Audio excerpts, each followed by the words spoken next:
همایون پور یوسف توی تصادف فوت کرده و خب اینجا واقعا حس عجیبی داشتم. گفتم آقا یعنی چی؟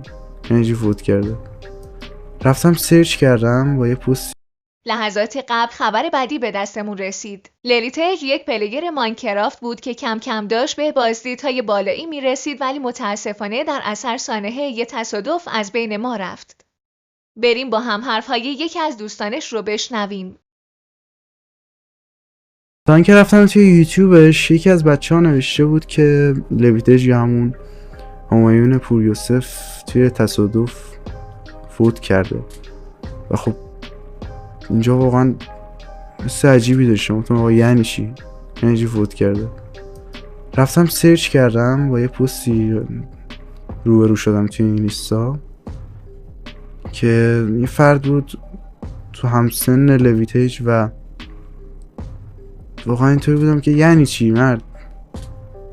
نباید همچین چیزی واقعیت داشته باشه. کامنت ها رو داشتم چک میکردم تا به یکی رسیدم که نوشته بود که شاگردم بود و خب مربی یه باشگاهی بود و با طرف هماهنگ کردیم باش حرف بزنیم که ببینیم چی شده، قضیه چیه، واقعیت داره یا نه.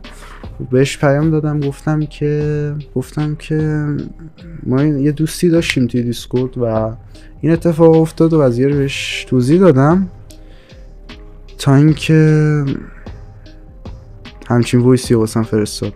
اگه منظورت همون این چون یوتیوبر بوده، نمیدونم اون چی بهش میگن تو یوتیوب اینا فعالیت میکره، اگه منظورت همونه آره خودشه.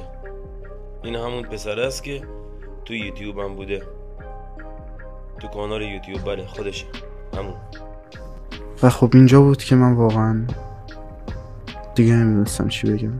دیسکوردم باز کردم دیدم ادمینا همچین عکسی رو ارسال کردن و حقیقت داشته و ما با یکی از بچه‌هایی که تو تصادف بودم تونستیم حرف بزنیم و واقعا این غم سنگینیه. و خب اگه 403 شروعش این بود، سوینده قراره چی بشه؟ مرد اون کلی با هم حرف زدیم، تازه شروع کرده بودیم. مرد 60 کی ویو خورده آپاراتت، یعنی چی؟